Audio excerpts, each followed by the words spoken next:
Hello, my astrology friends. This is Lada from AstroLada.com, and this is our 2026 astrology marathon with some of the top astrologers from around the world who are contributing to the channel to share their views on the coming year. Today, my guest is astrologer Marina Stoichkova with the topic of love for the 12 signs. Hello, Marina. Hi, Lada. So nice to be here. Very happy. You chose a wonderful topic, love. Let's hope if you talk about it, it Yes. Oh, yeah. attracts to you the same vibration. And so I'm excited. You're going to cover the 12 signs. Mhm. Yeah. Wonderful. Before we start, Marina has a offer for our viewers, a yearly prediction. I'll put a link below in the description for her service, plus 2 or 3 updates throughout the year. If you want specific questions, you can ask on that reading, or monthly. She does the yearly prediction recorded, and then monthly you can have updates on different questions. These are two wonderful offers. I really like the aftercare that you're providing with this. If anyone is interested to have their year ahead, next 12 months, even if you watch this video in a few months from now, it will start the prediction from that moment. And you have a chance after that every month to ask a question. So thank you so much for this offer, Marina. And now Yeah. let's hear the love. Yes. So I was actually very excited when I was preparing for our conversation that I noticed that there will be something interesting for each sign. We are all gonna feel the year differently, of course, but for everyone, there is something to look for, to prepare for, and to also feel more aligned with. So the main things that we relate to love are fifth and seventh house. So whatever is triggering your fifth and seventh house is actually affecting mostly your personal life, but from a different perspective. So maybe just a few words for the difference so that people know what they can expect depending on whether their fifth or seventh house will be triggered. For some signs, by the way, they will be both triggered. For others, just one of them. Yeah, I think like Sagittarius was one of those signs, and Uranus in the seventh, Saturn in the fifth, Yes, something like that. exactly. Yes, yes, we have it. We'll get through each of the signs. But if your fifth house is triggered during this year, then this is mostly about the initial process of love. When you are falling in love with someone, when you feel attracted to someone, when it feels more like a game, or, when it's not about the obligations or serious responsibilities. And how can you support this process? Let's say that someone wants to bring more love into their life or be more open to attract love in their life. Fifth house is not just love, but this is our attitude towards life. So if you want to be more attractive for love, for other people, generally just to have this emotion within you, you need to be more connected to life. And of course, you can do it in different ways. To find joy and excitement in life. Yes, yes. And if you honestly just imagine this and think about it, that's the most attractive we find in other people, right? Mm. When you see someone who is just, like happy and they have energy and you feel their joy, this is always more attractive.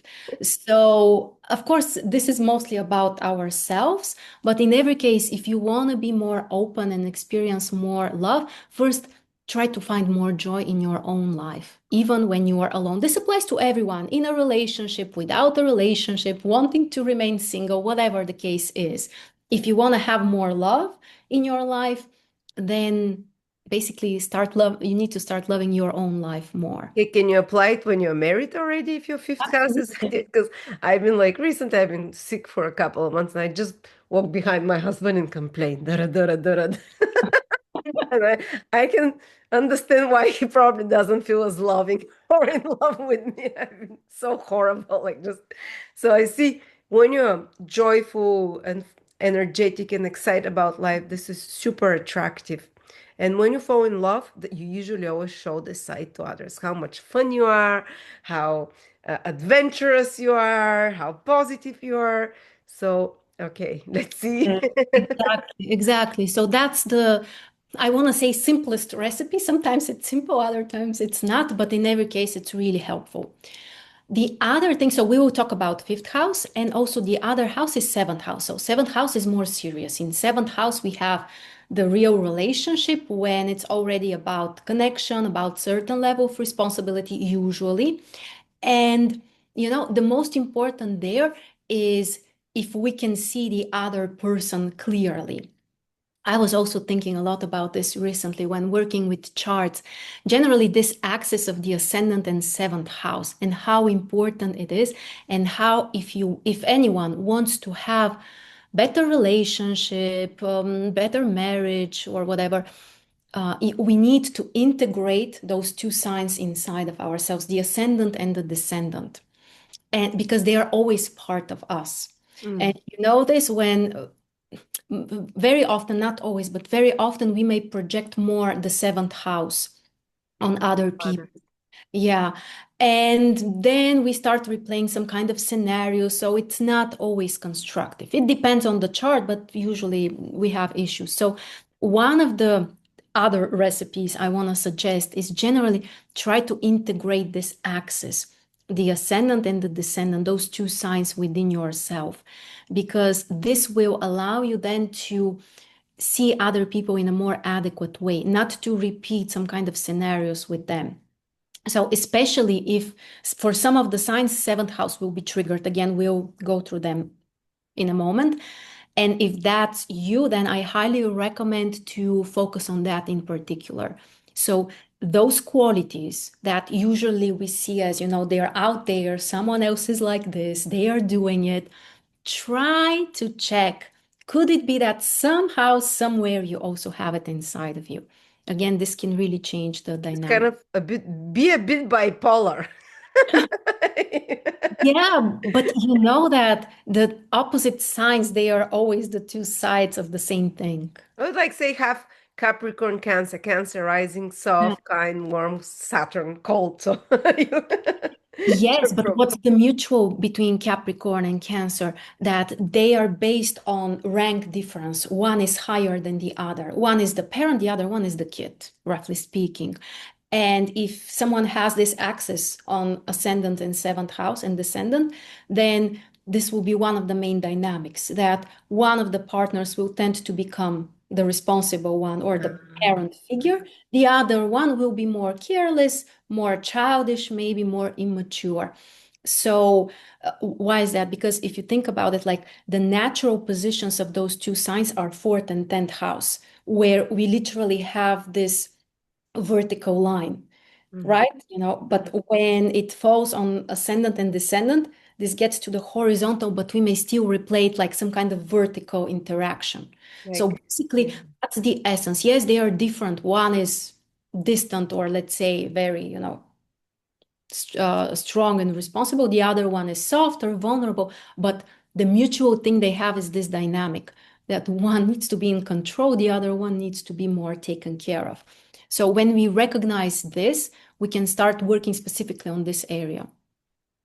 So that's what I mean. That yes, it's not always that obvious, but we can do But it. should people only be using those 12 signs now as per the ascendant sign? I think mostly yes. Okay, Specifically for what we are going to talk about, yeah, it will apply mostly to the mostly ascendant. too. But you know what? As a strong Aries sun person with the stellium in Aries, I'm feeling more and more transits from my sun. It's like it's crazy, but like even I looked back, my marriage just happened with Jupiter in the seven from the sun. Earth. So I think maybe people can check their sun and It's moon. also possible. Yes, it's also possible.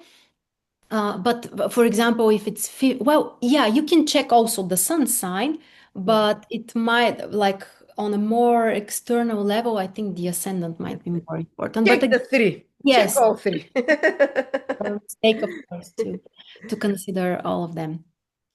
So maybe we can start Yes, now. yes. And Different I'll signs. mute myself. Let's go. You can also share something if you want to share at any point, so feel free to interrupt. Okay.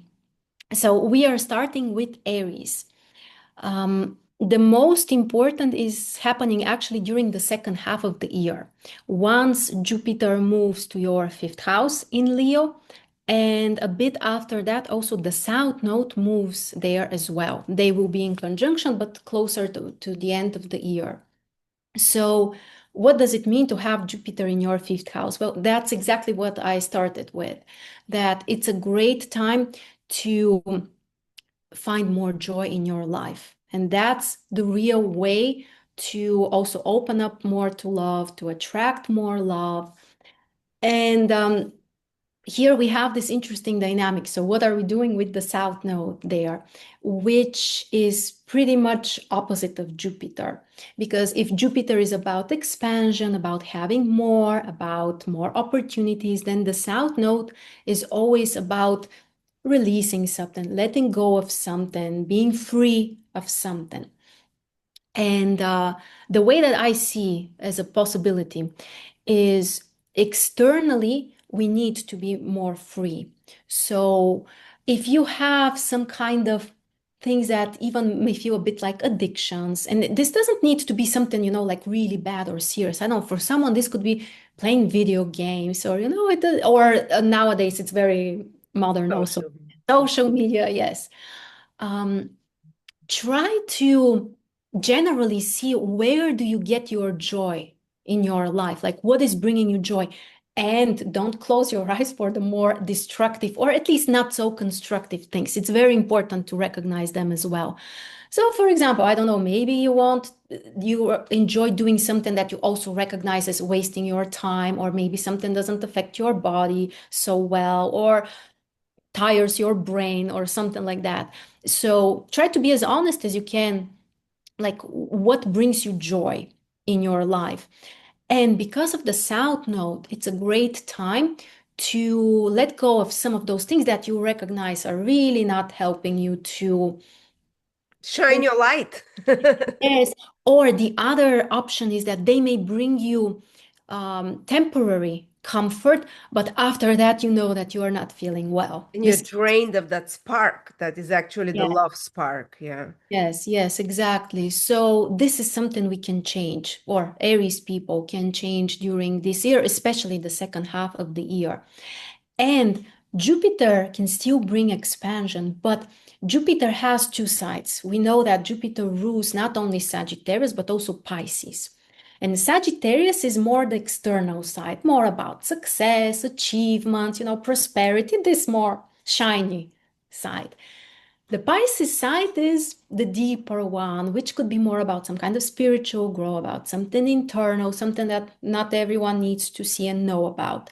So, my perception is that this combination, Jupiter with the South Node, may unlock more the Pisces side of Jupiter. Spiritual. So, yes, so to a spiritual and internal and on a deeper level. So, you may not find so much joy or fulfillment from external things as much as you may find them internally, or things that may not be related to huge expenses or something that is kind of like Mhm. give you some kind of status or something. It's the opposite. It's more about finding joy in the simpler things that does not have to cost lots of money. And other people don't necessarily need to appreciate them. It's more about you. And this also applies to love, of course, that you might be attracted more to something internal, something deeper that you may feel in a connection with someone else. Yes, maybe, their status or their money or, some external things may not be so important. You may just realize that that's not the real basis, because many people, I think, get to this point, you know, at some point, that external things don't guarantee you In happiness. some way, you connect to the soul. You fall in love with the soul of the other with this Jupiter South Node. I Yes, think also past life connections here. Someone finished love from the past or even past life, or possibly.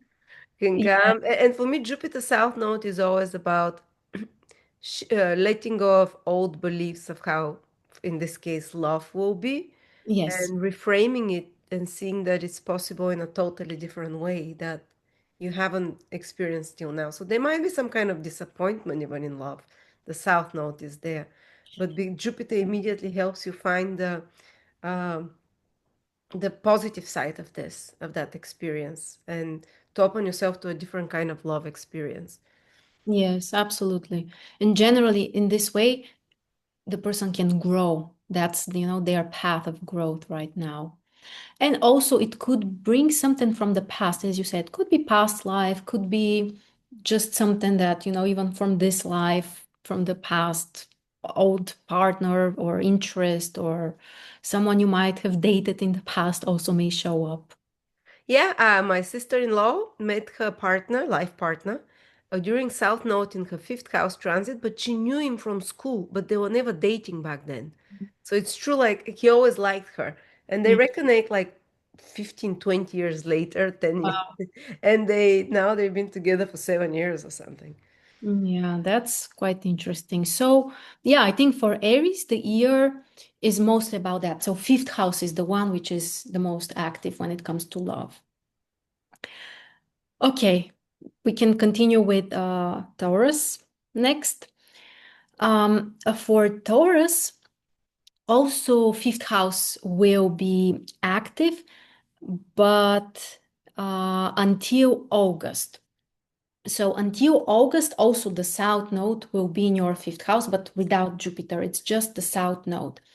So here it's more about opening up the space and setting free from some kind of old things, old beliefs, or some kind of concepts, or generally models and patterns. And we all tend to have some kind of typical scenarios, like what happens to us generally. It could be the type of people we are attracted to, or it could be how usually our relationship begin or end, or, some kind of dynamics. I think we all know this, that for ourselves, that we tend to have some kind of repetitive patterns. And the south node in fifth house, especially until August, can help you to release or change those things or set free from those old limiting forms and restrictions sometimes. What can help you here? It's not directly related, it's more like secondary. The fact that Uranus will be in Taurus during the first few months of the year. And this can also bring the desire to liberate yourself from something, to be free of something, to open up to something different. So, from this perspective, I think that the two indications can work pretty well together. That you are allowing yourself to be free from things that maybe you used to depend on, or things that you were defining as critically important for your own happiness. This is also a very interesting, something very interesting to explore, that often we may feel that, we cannot be happy unless something something. So whatever this might be, it could be internal, it could be external, but very often, we have like such like non-negotiables that, we feel that, okay, without this there is no way for me to be happy. And life is interesting because life is teaching us different things, showing us also that, we can adapt and things can really seem in a different way. And with the South Node in your fifth house, you can also recognize specifically this, that maybe things that you were considering as critically important for you to be happy or for you to fall in love with someone, those things may change. That's why I want to invite you to be more open to expand your circle. For example, if you want to date or if you want to meet someone, to allow yourself to meet with different type of people, go to different types of places, like to go beyond your usual understandings and scenarios, because you may find that out of the usual or out of the typical, there is something completely different for you. And especially because also Uranus is on your ascendant, until April, you can really outgrow this. You may see that things could be much different than what you have imagined. So, with the South Node also in Virgo, I would recommend to be less focused on some kind of details, on some kind of, specific requirements that you might have. Instead, try to, look beyond what you are usually used to. So that's the most important. And through this, you can find a different type of love experience for yourself. Moving on to the next sign, Gemini. For Gemini, the most important is Lilith, the black moon, which will be in your seventh house approximately until October. So what does Lilith represent? Lilith is not a negative indication, it's a specific one, yes. And first of all, it brings a lot of energy.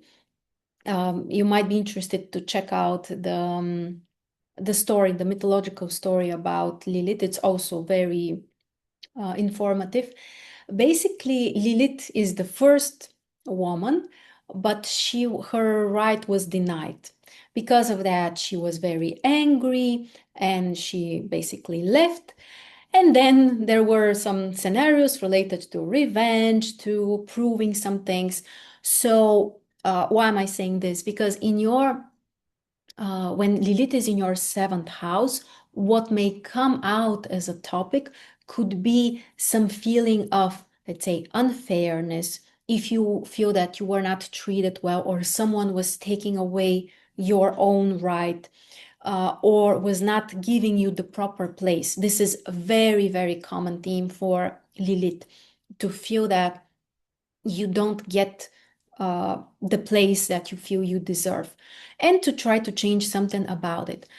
But in general, wherever Lilith is in your chart, this becomes like a major focus, because there's a lot of energy there, and it's just really, really important for you to concentrate there. So, because of that, relationships can be very important for Gemini. And through relationships, you might face with some kind of shadow sides of yourself. Basically, as we talked about earlier, the axis of first and seventh house is always representing two sides of the same coin. And we always need to find the balance. So if we cannot find and integrate the qualities of the seventh house inside of us, then usually we have some issues with that. When Lilith is in your seventh house, it might be the time to see sometimes even darker sides of yourself, or things that you don't really like or you don't want to have within yourself. And the truth is that the more open you can be with yourself, the more honest you can be with yourself, the more control you have over this area of your life. So my recommendation, be very open and observe what is the response that you have towards other people. If you have a partner, if you are married, if you're in a relationship or dating someone, or you just want to start dating, then see what kind of people you are attracting, and also how you respond. And the usual truth that we have is the more judgmental we are, the more annoyed we are with someone with particular behavior and qualities, the more it indicates that we have some kind of issue internally with the same thing. So it's always, the world is always mirroring our inner world, but especially when it comes to seventh house. So basically, during this year, you might be able to face with something deeper within yourself. And here, Uranus in first house for most of the year, so after April, can also help you to see another side of yourself, to see a deeper truth about yourself, to set free also from some kind of ideas that you have about yourself, who you're supposed to be, or um, all of those things. Try to open up to something different, to see a different side of yourself. And then also you can do the same thing with your relationships. So, not necessarily an easy transit, but it could really be increase your awareness. I think that if I have to say one word for Gemini and your love life this year, it's about awareness. And the more you expand it, the more things you see about yourself on your own, about yourself with others in a relationship, about how you see the other person, uh, the more freedom you will have. So for Gemini, I think that this is something you will enjoy. Usually you like, the mind stuff and to see different things. So I think that you will enjoy this. Next, Cancer. So for Cancer, the same thing we said about Lilith applies as well, but after October. So the last few months of the year, not the whole year, just the last few months, basically when Lilith moves to Capricorn in your seventh house.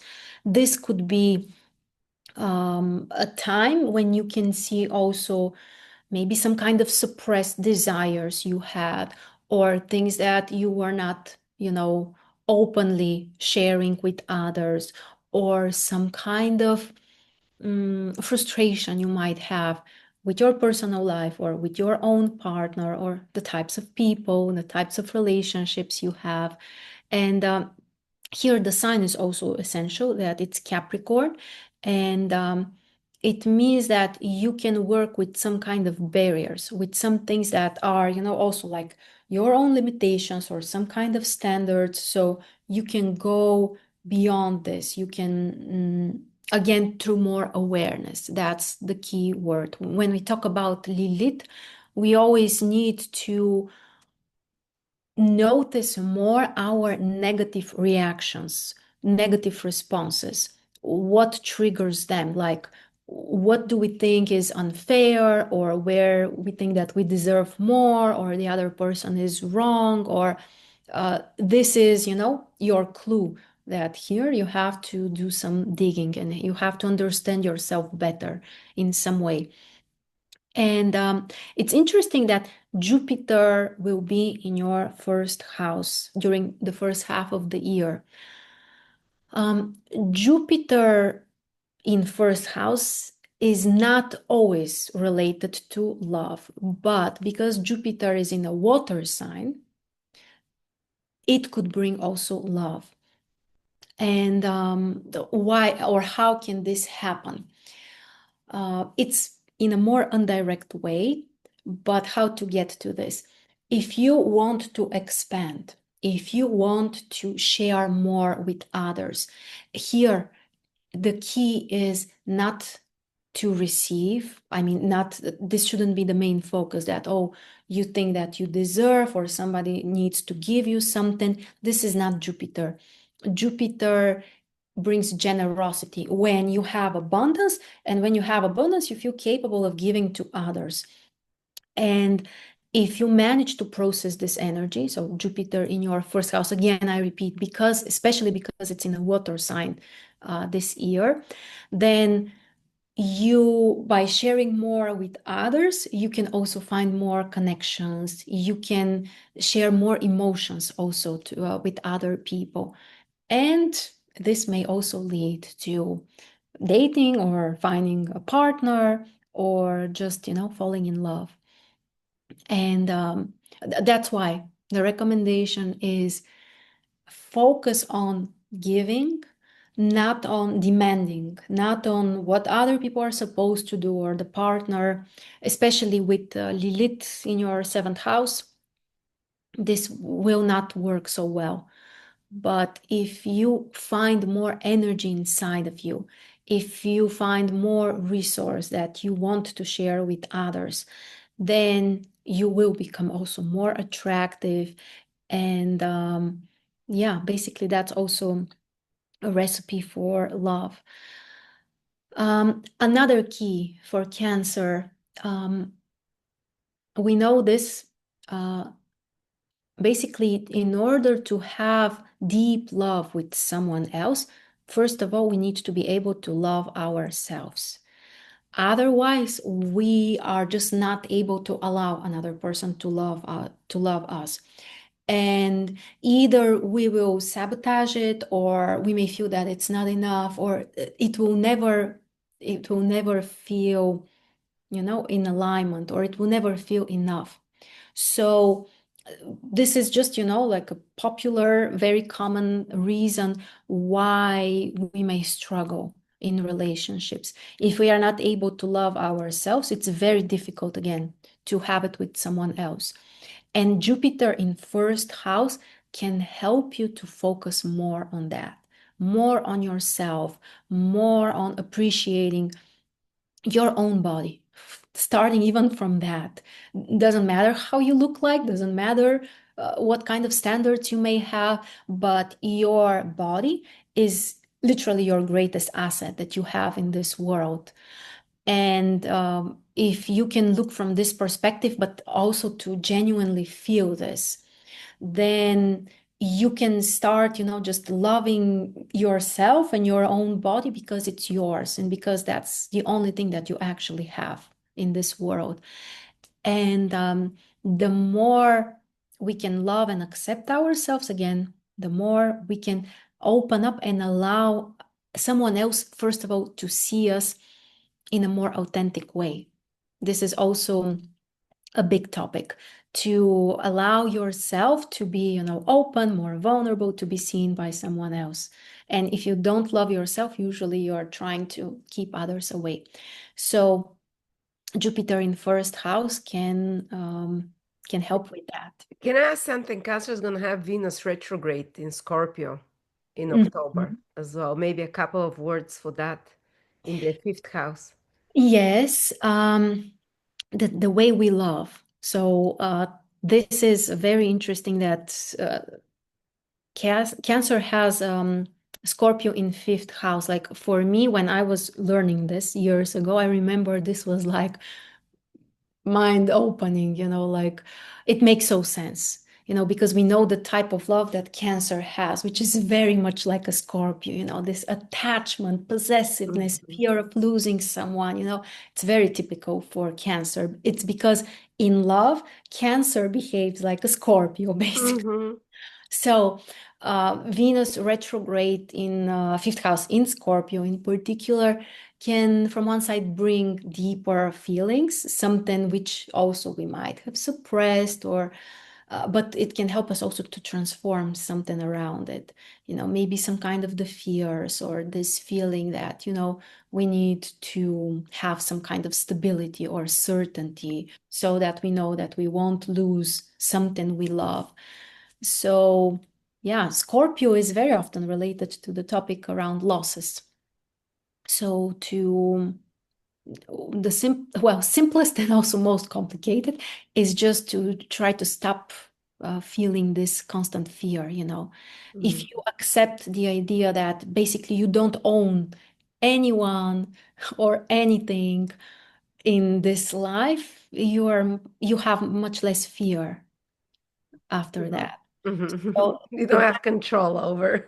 Exactly. But Yeah. yeah, this is you can just reframe your love language during that time, Yeah. or someone from the past can appear to Also, give you closure or to restart sometimes. Who knows? It's rare, but it happens. Yes, yes, it happens. Um, Speaking of Venus, maybe we can talk about this another time, but something I've been working on for quite a while are the Venus cycles in our solar return charts. I don't know if you have ever worked with us or noticed that, but basically, Venus has an 8-year cycle. So basically, in our solar return, every 8 year, Venus is on a very similar place in the chart. Mm, Only if we have Venus retrograde once in 8 years, it changes. But this is also really, really interesting that, Venus defines those really like patterns in our emotional life. Yeah. So it will be interesting to check what has happened approximately 8 years ago. Yeah. 8 years ago, Venus has been retrograde in the same. In Scorpio again, in your Yes. fifth house. Yeah. Yes. So that's also something to, go. Which year is that? So 26? What is that? 2018? 18. Yeah. 18. What was that before the lockdown? Uh-huh. So yeah, everyone can check for themselves. I know I will go and I will check what was happening in my life. But yeah, that's also one of the clues. Venus is very interesting also. Yeah. Okay, Leo. For Leo, well, Pluto is in seventh house, and the North Node will be there, but after August. And it's not just Pluto, but this year we have this beautiful bisextile between Saturn and Neptune, Uranus and Pluto. And which means that, this whole configuration is kind of like, working together. So very transformative, very deep, only harmonious aspects, but the planets are so serious and intense that even those aspects, they suggest some kind of serious work. It can be more constructive, but it's still, like time to be serious, to transform something, and to open up to see different sides of yourself, again, of your partner, especially for those who have the cusp of the house or planets in the first few degrees. Pluto goes to the 6 degrees, so the first from Yes, 2 to 6 degrees this year, yes. 2026. Hmm. So the whole bisextile basically will affect the personal life, the serious relationships. This might apply also if someone has some kind of more public role or an audience or business partners. That's also, especially, with Pluto, this can be about more serious things. For someone, this could be a time when your partner may also grow more. And Huge transformation. Your partner changes. So yes, the partner can change and you can support them, or you may need to change yourself in order to be able to support them. Usually, this is also something I'm noticing a lot. One of the great tests in relationships is when one of the partners starts growing, like really growing, career-wise, yeah. money-wise, in some kind of, like big way. It's always changing the whole dynamic of the relationship, and it always activates some kind of problems because when something doesn't move, either us when we are on our own or a couple, doesn't matter, but when we don't move, we have less interaction with the external world. So there could be things that we are not noticing. We have found like this comfort. But when something starts moving, you start noticing more, literally. You start getting in touch with different energies, with different dynamics. So when in a couple, one of the partners really begins their growth or continues their growth, it's always a test.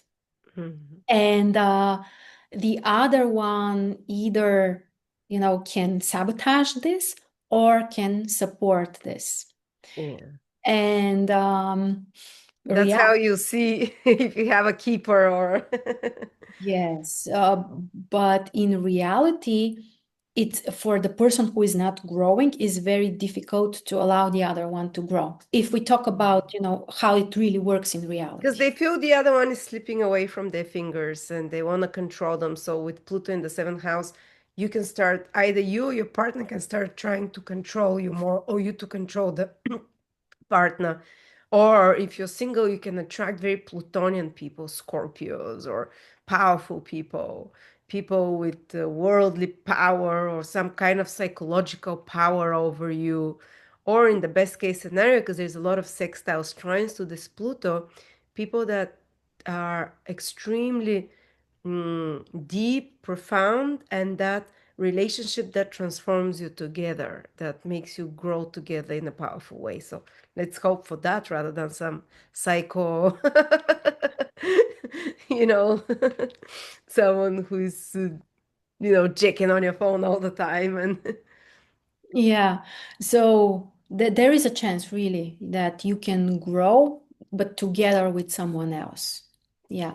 And the other side is that if your partner is growing, in order to support them, you also need to grow. So it can be beneficial for both sides. It Mm, doesn't mean that, one needs to be in some kind of disadvantage or something. So it's also an opportunity to grow. The North Node is also in seventh house after August. So yeah. even more, we see that, the growth will come through the other person, through um, even, like focusing on what would be better for them now. What do they need now? How can I listen to them more? How can I pay attention more to them? And through this, you are growing, that's the important message of the North Node. Mhm. So, yeah, learning to control yourself more in relationships to others or in your own relationship, in your own marriage, and listening more, giving more to the other person. That's how you expand, basically. And I can also add something. North Node always brings new people into your life, either business partners or marriage or long-term relationships. North Node has this newness energy to it. So if you're single, and in Vedic astrology, we have like if North Node is transiting the seventh from your sun, moon, specifically moon and ascendant, that's why they say people meet fated relationship, whether business or personal, people that will stay in their life for a while. It's kind of like a fated contract almost.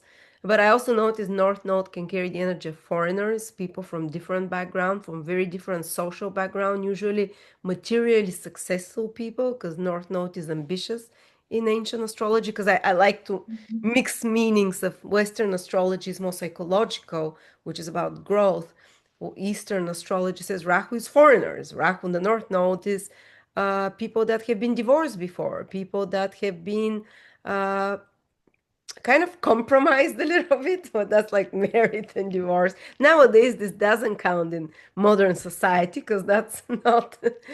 And also it's more materially expressive. So someone more ambitious or driven as well has this North Node energy. It makes sense actually because this could be one great way to really expand and grow. If you face with someone who comes from a different culture or different country, or, you face with energies or ideas or all kinds of Yeah. things that are not so common, you're not used to them. So it makes total sense. Yeah. Yeah, and with Pluto, you can have the power struggles. No, my religion. No, my religion. No. Whatever. It's interesting, yeah, also because Jupiter will get to first house for Leo during the second half of the year and will make opposition with Pluto. So Yeah. there could be some kind of dynamic like my religion, your religion, or, Or you my know, opinions. my beliefs, my goals, my, interest, your interest. So yeah, for Leo, this first seventh house dynamic will be very active during the year.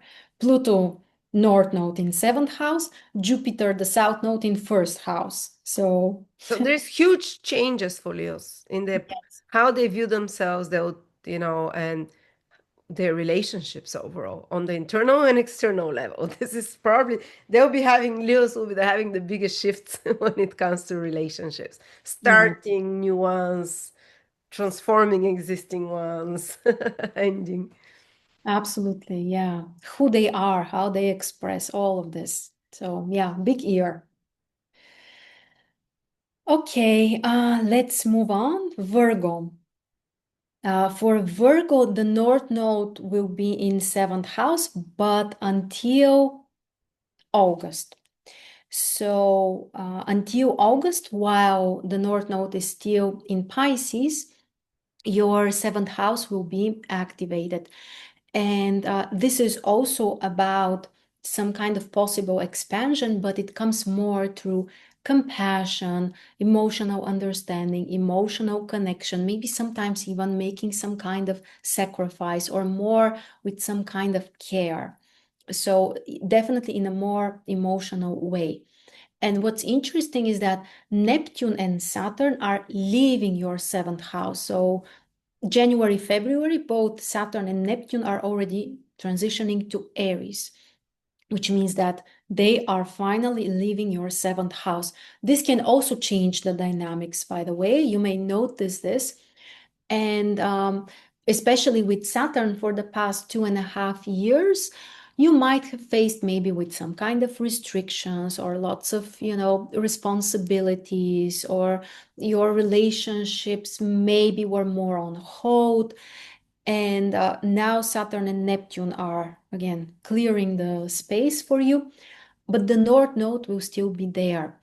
So this can allow you to bring more new things. Basically, this type of, possible passiveness that Saturn maybe brought to your life now kind of like goes away. And with the North Node, you can actually find a more fulfilling connection with someone else. But again, the key here is to be um, willing to give, to be willing to feel the other person. Again, more through compassion, through empathy. Um, Pisces is the sign, and Neptune as a planet are the two indications which can bring the deepest type of love without any boundaries, without, those status defined things. So, in other words, unconditional love. And unconditional love is not always simple, or in other words, it's never simple. But it's something which really transforms you on the inside. Basically, the most important is that you are growing through this. So basically, learning uh, to feel unconditionally. And yes, we associate seventh house mostly to romantic partners, our spouse, but seventh house has also a wider meaning, which is about basically how we relate to the world. So you can do this also with other people who are important. Doesn't matter what's their status or what's their role, to be more accepting. And the truth is that for Virgo, usually this is not so simple. Virgo can be very detail oriented, sometimes critical or judgmental, but the South Node is in your first house. So now it's better if you try to let go a little bit of those things because they are also limiting you in some way. And instead, to be more emotionally open, to be more accepting.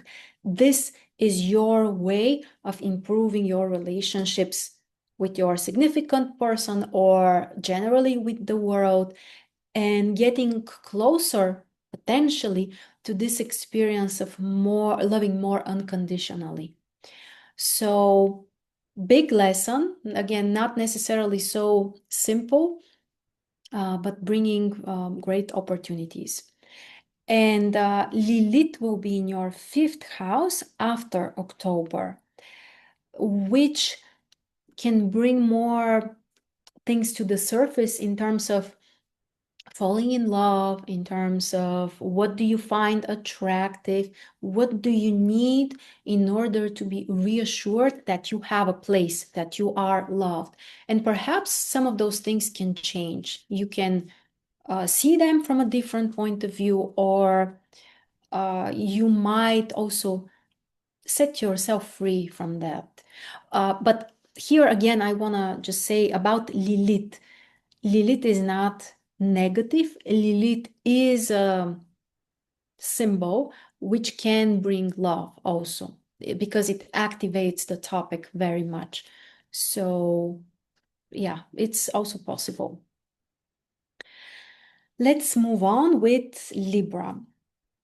So for Libra, we have tons of things. The most important is Saturn and Neptune joining together in your seventh house, But Saturn and Neptune also come along together with the whole bisextile, including Uranus and Pluto will be in your fifth house. So basically, you're one of those lucky signs. And for you, both fifth and seventh house will be very, very active during the year. Saturn and Neptune, one of the themes of the year for all of us in general, collectively, because it's a restart. It's like a major new cycle, especially with Neptune, but even Saturn. Every time when we have slow planets moving to Aries, it's like a restart. It's like a big new cycle, which is also collectively important. And for you, this affects your seventh house. So you can feel this reset, you can feel this new beginning, especially when it comes to your serious partner or relationships.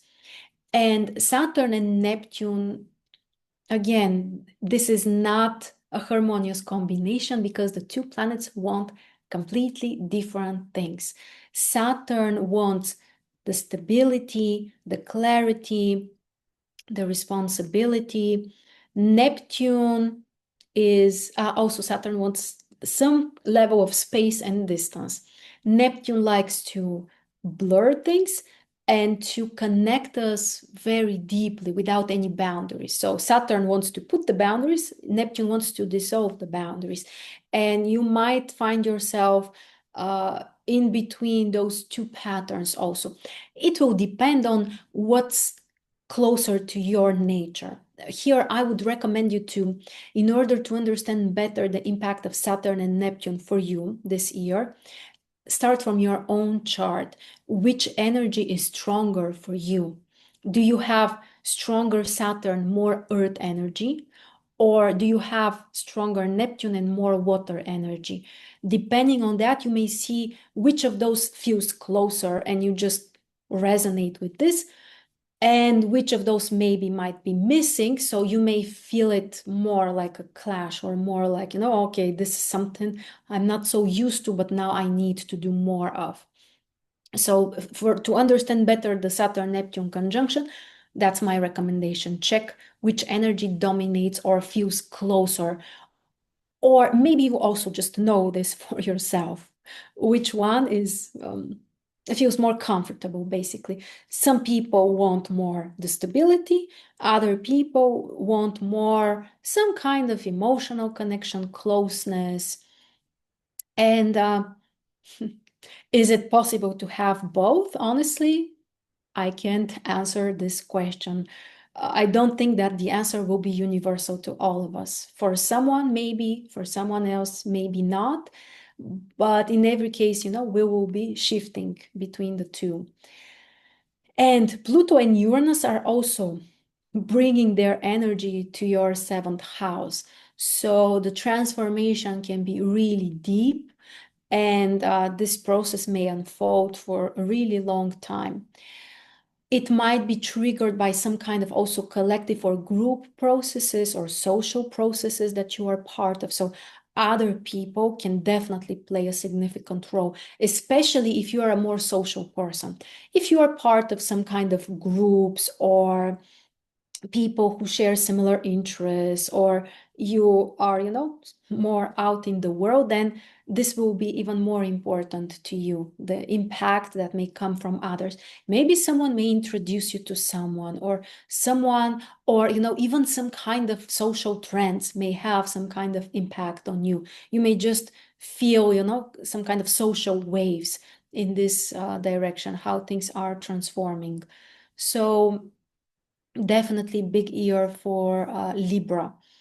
And for finding some kind, well, one of the topics for you is always the balance. So finding some kind of balance, this time it will be between the Saturn and Neptune energy for you. And the other thing is that the North Node will be in your fifth house after August, which can also bring something new.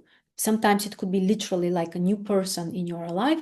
Other times it could be just a new understanding or new types of needs or something different that you want to bring into your own life. And especially because of Saturn, whatever comes into your life should be more consistent. And it's not just about, something temporary, something that goes away, but it's more about, putting the foundation especially in your personal life. So also for some kind of creative expressions, for some kind of public appearances, those combinations are great. So let's move on. Next, we have Scorpio. For Scorpio, the biggest, well, we have two things actually. Uranus last month was staying in your 7th house. So Uranus has been in your 7th house for almost 7 years now.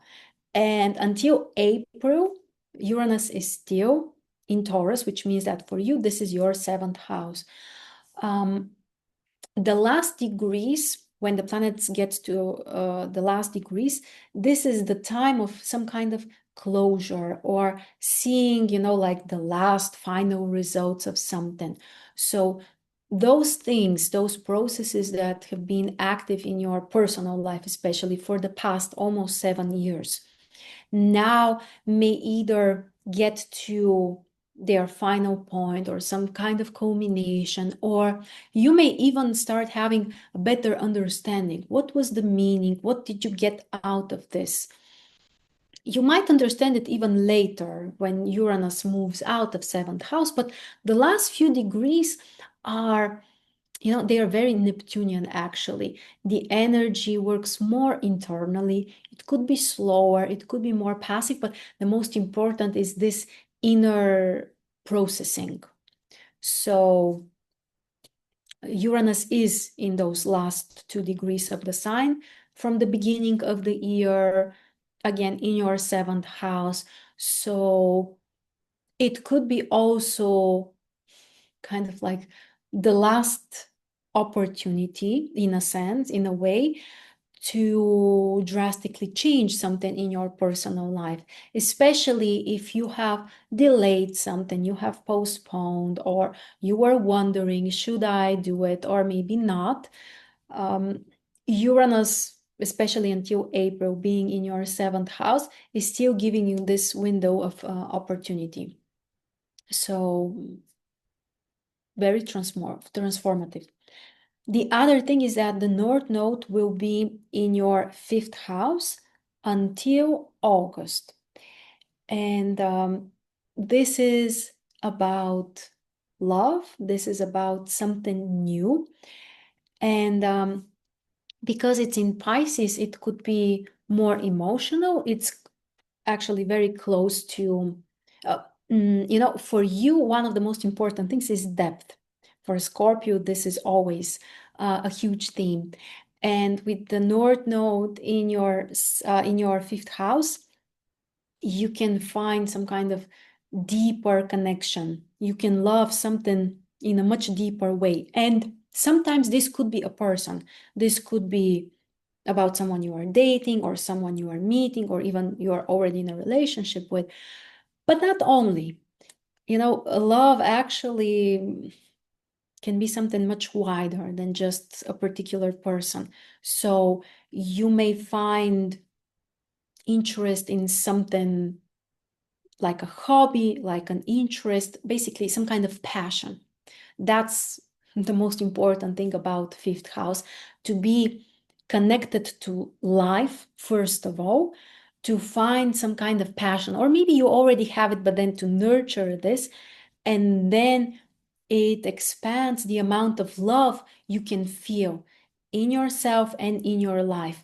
For someone, this may lead also to actually loving a particular person, but it's not obligatory, of course. The most valuable is actually the feeling of love, which is more, which is not necessarily defined by some kind of shapes and forms, especially when we talk about Pisces. Well, when the North Node is in your fifth house in Pisces.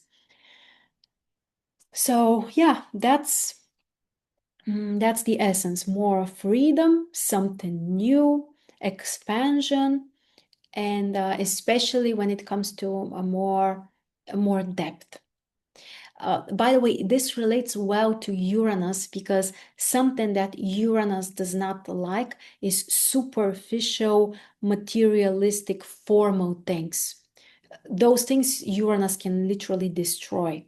If there is some kind of genuine connection, especially if it's based on some kind of mutual interest or mutual values, or sometimes even some kind of spiritual connection, for those things, Uranus is actually connecting people.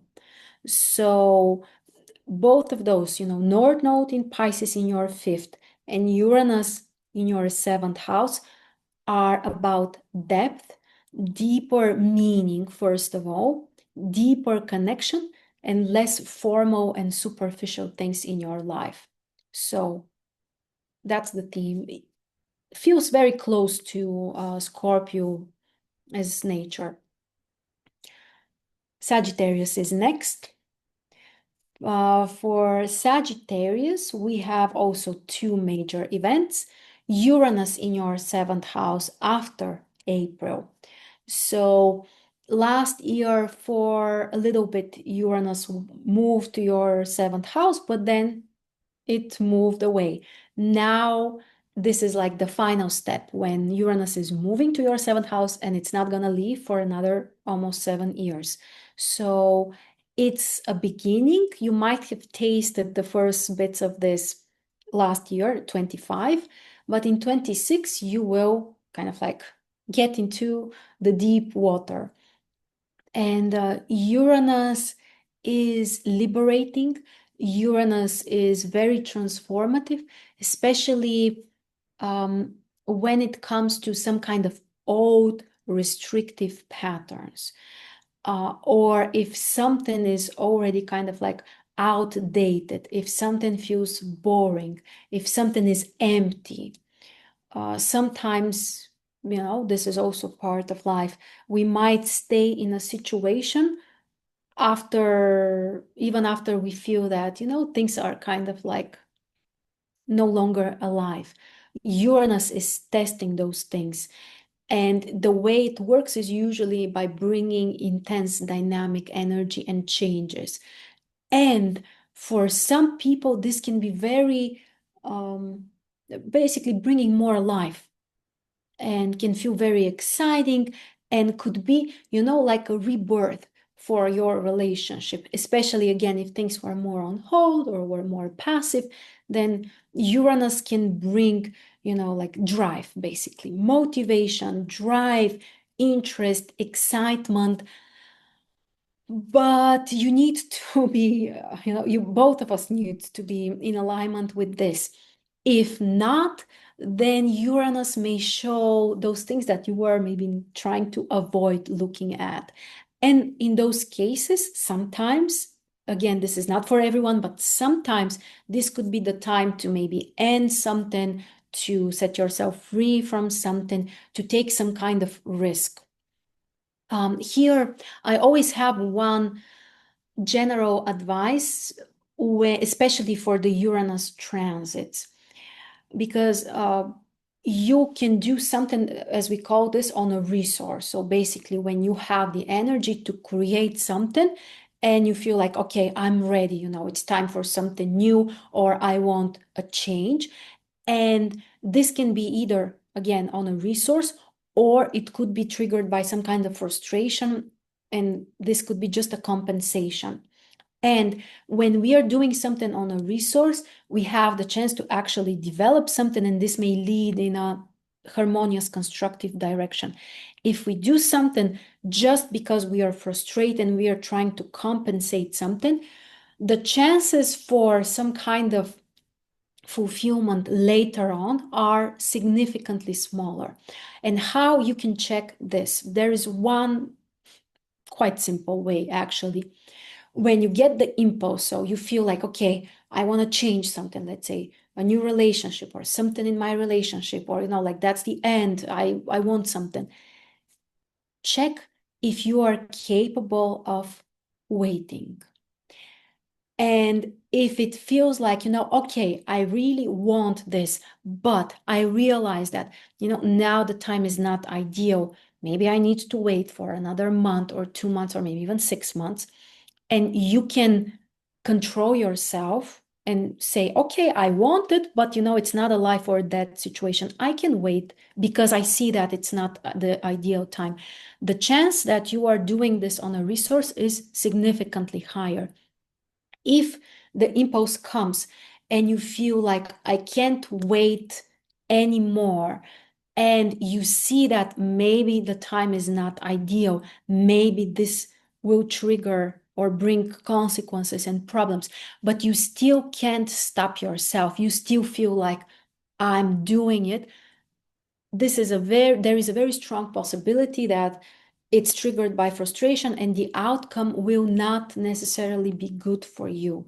So, in other words, the more urgent it feels and the less you care and think about consequences, the higher the possibility is that this is not going to look well for you. And if you feel motivated, okay, I want the change, but you are properly evaluating the time, and you, if needed, you are able to wait for a while, then this is a good indication. And actually, you don't have to wait. You might do it if you feel like, that's the time for you. So with the Uranus energy, this is a big theme for the next 7 years. But especially the beginning can be, like bringing this very much on the surface. The other energy which is important for you is Saturn and Neptune. Saturn and Neptune, which will be in your fifth house. They are in a harmonious dynamic, harmonious connection with Uranus in seventh house. And Saturn and Neptune can change your taste or how you understand that you feel love, or what does love mean to you. I really love the concept about the different love languages. I forgot who was the author, or maybe there are different descriptions, but if you don't know it, I highly recommend you to check this. There were 4, maybe 5 love languages. This is something actually very helpful to know about, especially when you and your partner have different love languages. Very often this brings misunderstandings because, for example, for someone, their love language might be acts of service. And this means that, I will take care of you. Maybe I will, cook for you, or I will make sure you feel comfortable at home. And this is my love language. But if for the other person, this is not a top priority, and their love language is, let's say, shared time or words of affirmation, to hear that they are loved, that they are appreciated, they may not recognize the acts of service as actually a representation of love. They are expecting to hear the words.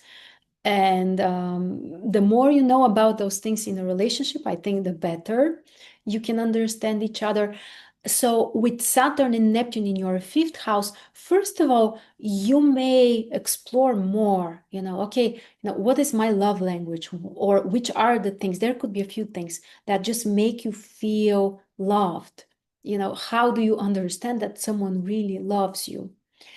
And you might change some of those things. You might realize that, maybe some of them are no longer relevant, or maybe there is something else which now you find more important.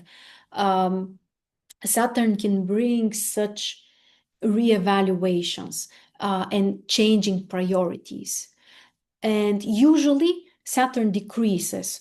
So if before maybe you needed this and this and this and this in order to feel loved, with Saturn in your fifth house, you might get to the root, okay, what's the essence? Okay, maybe it's nice, or it's actually the best when you can have it all.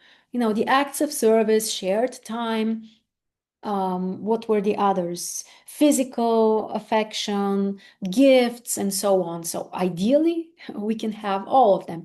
But if not, then what is, the deepest, most important thing for me?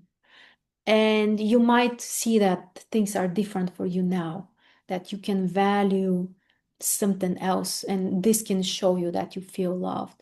So this is one of the themes for Sagittarius: love and some different either boundaries or restrictions, and also things that you can heal, things that you can release, things that you can feel from a different perspective. Moving on, and next we have Capricorn. For Capricorn, also we have two major indications. The first one is Jupiter in your seventh house until July. Especially if you have the cusp of your seventh house between the 16th and the 26th degree. Those are the most important degrees, because Jupiter will pass 3 times through those degrees, so they will feel it more than the others. But in every case, Jupiter is in your seventh house, so it's still important. And Jupiter can bring expansion, Jupiter can bring more opportunities, but generally also more fulfillment, especially now when Jupiter is in a water sign. So that's important. And you can think about some kind of future. So what is the future that you want to have in your personal life, maybe with your current partner, or maybe with a new partner that you want to find or attract? And with Jupiter, the most important are the mutual goals and also belief system. So the more you share some kind of vision about your future, about your life, about what actually matters, the more connected you will feel, the more in alignment you will be with your partner, with your significant other, or with your spouse. And Jupiter brings the dynamic of going somewhere, moving somewhere, feeling that you are not staying where you are not stuck, but actually you go somewhere. So in every case, you will need to feel a dynamic in this area. Another thing which I have also noticed is that if people are unhappy in their relationships, Jupiter can help them to separate. Jupiter can bring some kind of confidence or optimism that there is another future possible for you. So this is also an option. Usually the Jupiter divorces or separations tend to be easier than, for example, the Saturn. It's not guaranteed, but it's possible. And again, the question is, if you really like it.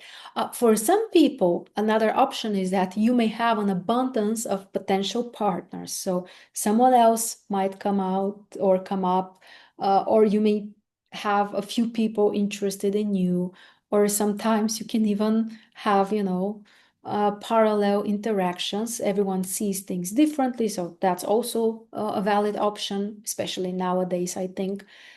So yeah, Jupiter makes you grow and expand.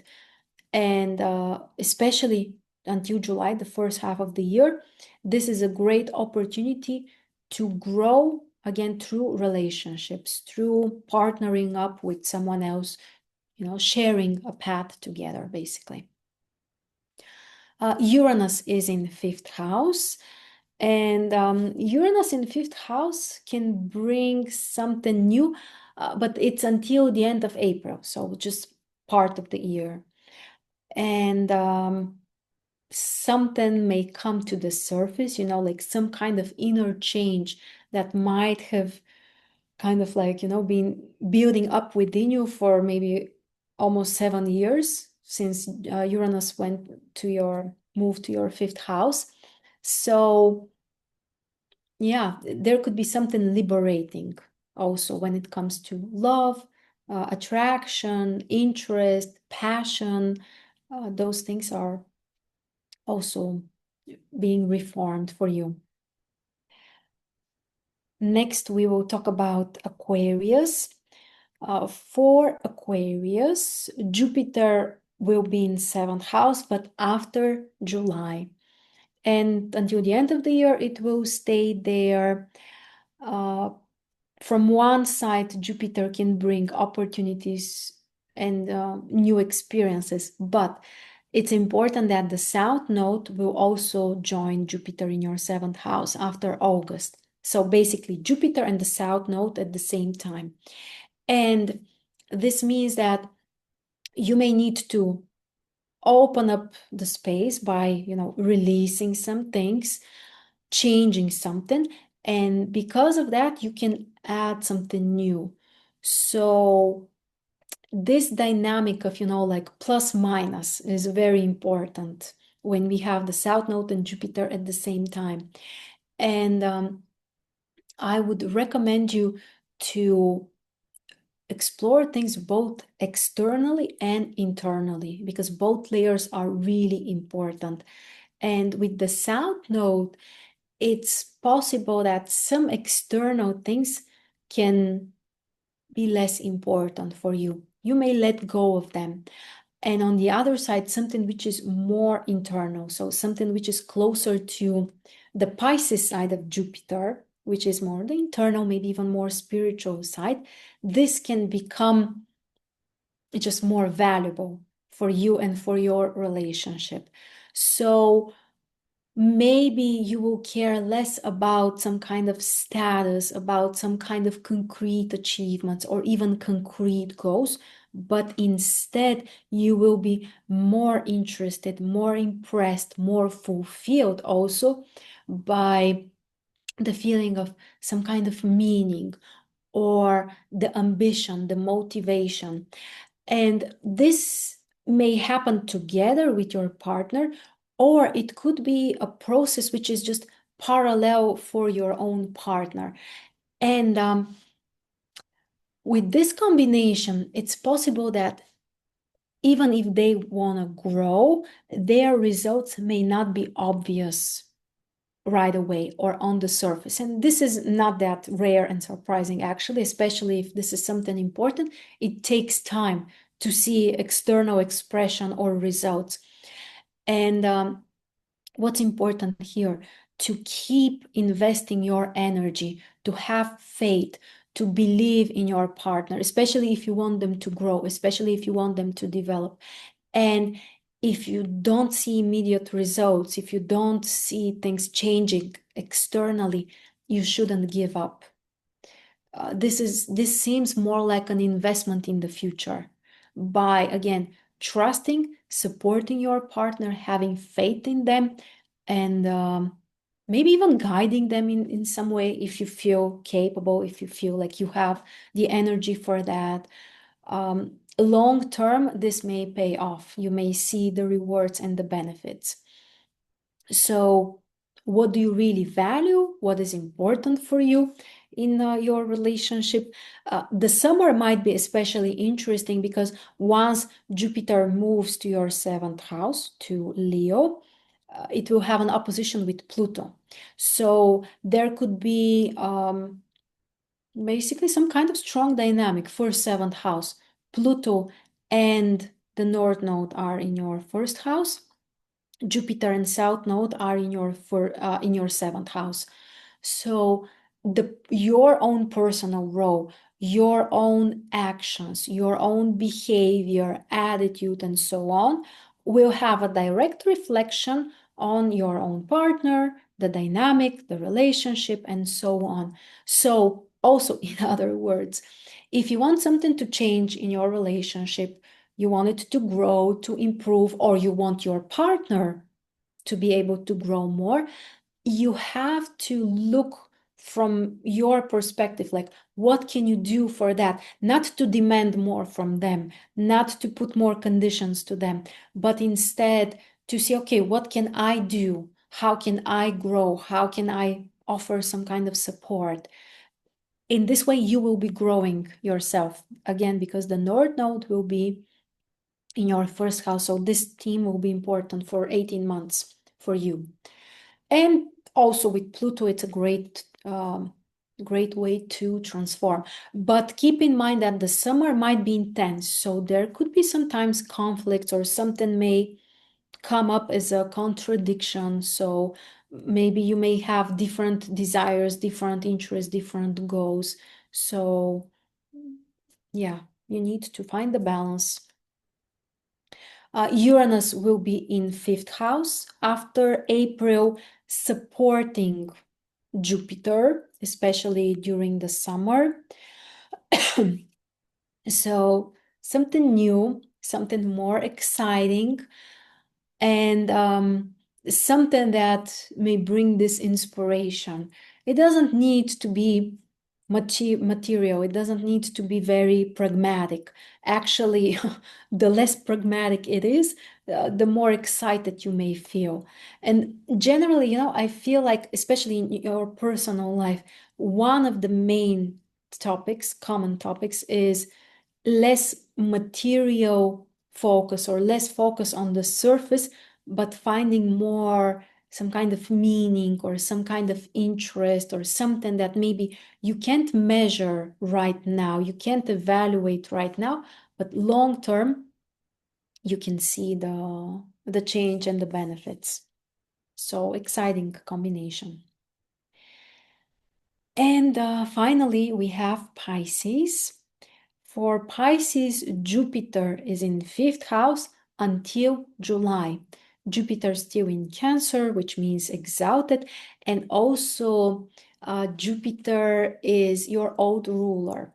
So this position is very important. It means that your main area or arena of expression could be through love, through finding more joy, or sharing more love and light with other people.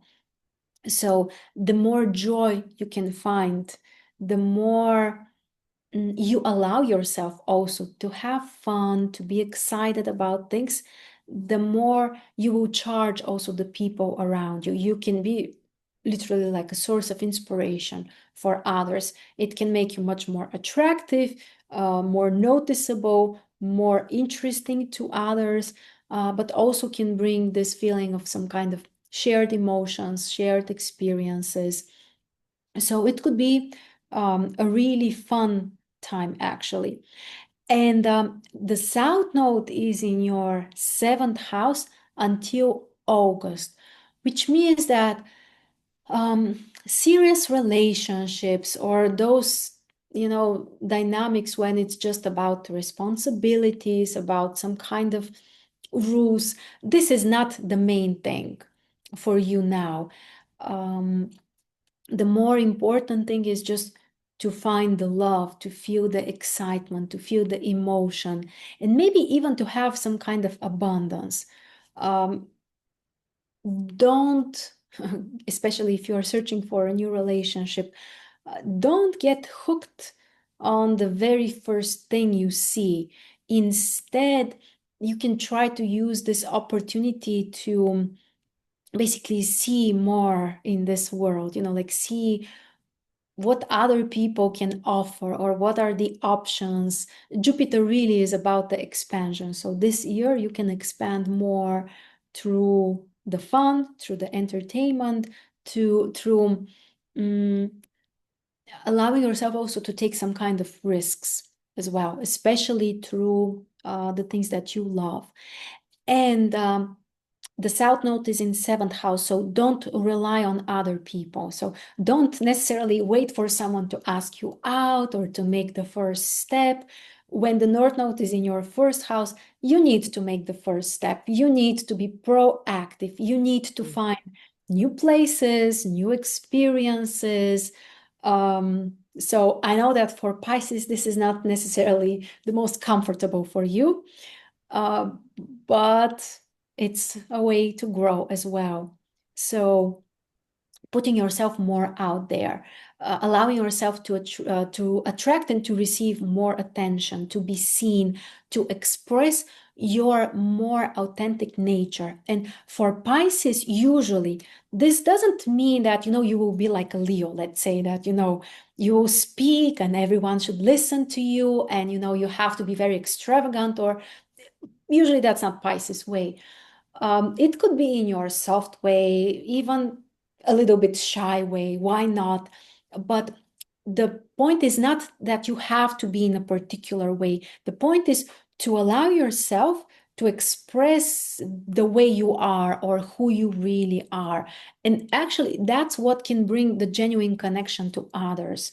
That's what can make someone really attracted. People are attracted when they can feel something alive and something authentic within you. It's not about the shape and the form. And when you allow yourself to be authentic and to express in an authentic way, you will find the real people. Basically, you will find your own people who will love you for you. So I think that it's a very inspiring year, somehow bringing freedom. Also, Neptune and Saturn are leaving your sign. So I think that this Oh, also must bring some kind of relief. So, yeah, and maybe some kind of more space, to be yourself, to express yourself. So, they'll definitely feel more high vibrational with the North Node in their yeah. sign, with Jupiter in the fifth house. They'll be truly, more truly who they are meant to be, and that will attract others. Exactly. Yes, and Even they if that's their shy side. exactly, yes, and less influenced by others, Ah, the yes. South Node in seventh house. So, what other people think about you or who you should be or what are the trends or, like this should be something secondary. This shouldn't be the main priority. It's more about yourself. Yeah. Beautiful. And that will attract the right people too, because Jupiter through the fifth house is very powerful for falling in love. So, And especially when it's so strong, exalted. no, It's really exactly. great.